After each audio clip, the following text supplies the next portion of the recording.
Anda kembali di Kabar Khusus Mirsa. Meski Presiden Joko Widodo sudah menetapkan 8 provinsi prioritas penanganan, ternyata ada beberapa provinsi yang memiliki tingkat insidensi kasus lebih besar. Nah, untuk melihat wilayah-wilayah atau kota-kota mana saja yang memiliki tingkat kasus positif dan kematian tertinggi, berikut penjelasan dari Dewi Nur Aisyah, pakar epidemiologi tim pakar gugus tugas nasional penanganan COVID-19. Di sini kita mulai melihat bagaimana kita menganalisa data bukan hanya berdasarkan jumlah kumulatifnya saja, namun juga kita bagi berdasarkan jumlah penduduk yang ada di wilayah tersebut. Di sini kita bisa melihat 5 provinsi dengan laju insidensi tertinggi, yaitu DKI Jakarta, Kalimantan Selatan, Maluku Utara, Sulawesi Selatan, dan Sulawesi Utara. Sedangkan 5 provinsi dengan laju insidensi terendah adalah Provinsi Aceh, Nusa Tenggara Timur, Lampung, Jambi, dan Riau.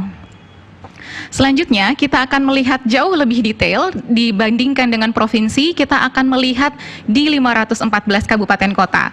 Karena di provinsi sendiri terdapat banyak kabupaten kota dan kondisi di masing-masing kabupaten kota itu berbeda antara satu dengan yang lainnya. Yang pertama, jika kita ingin melihat jumlah kumulatif, kita melihat bahwa jumlah kasus tertinggi secara kumulatif ini berada di kota Surabaya, disusul dengan Makassar. Di kota Surabaya sendiri, jumlah kasus kumulatif tertingginya berada pada angka 7.000 lebih, sedangkan di provinsi atau di kabupaten kota yang lain ini mendapatkan angka yang jauh lebih rendah dibandingkan yang ada di kota Surabaya. Di sini, ketika kita menganalisa data di 514 provinsi, kita melihat bahwa terdapat 412 kabupaten kota atau sekitar 80% masuk ke dalam kabupaten kota yang tidak ada kasus atau kasusnya di bawah 100. Sedangkan ada 14 kabupaten kota yang memiliki jumlah kasus di atas 1.000 sampai dengan 7.000 atau sekitar 2,7%. Dengan melihat sebaran tersebut, kita dapat memahami bahwa Indonesia adalah sebuah bangsa yang luas, bangsa yang besar dengan kondisi geografis yang sangat berbeda antara satu kabupaten kota dengan kabupaten kota yang lain. Selanjutnya kita juga melihat laju insidensi berdasarkan level kabupaten kota. Di sini kita dapat melihat 10 kabupaten kota tertinggi. Ini dipimpin oleh kota Surabaya, kemudian kota Banjarmasin, ketiga kota Manado, 4 kota Palangkaraya, dan yang kelima adalah Jakarta Pusat.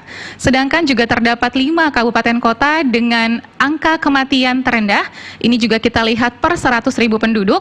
Angka kematian paling rendah bisa kita lihat di Cianjur, yang kedua adalah Tasikmalaya, ketiga Subang, keempat Tegal. Kalau tadi kita melihat berdasarkan jumlah kasus, maka selanjutnya yang kita lihat adalah angka kematian. Angka kematian per 100.000 penduduk, ini bisa kita lihat yang tertinggi berdasarkan jumlah total adalah kota Surabaya, disusul Makassar, ketiga Jakarta Pusat, yang keempat Jakarta Timur, dan yang kelima adalah Jakarta Selatan. Ketika kita melihat jumlah angka kematiannya, di 266 kabupaten kota tidak ditemukan angka kematian atau sekitar 51,8% dari seluruh kabupaten kota yang ada di Indonesia.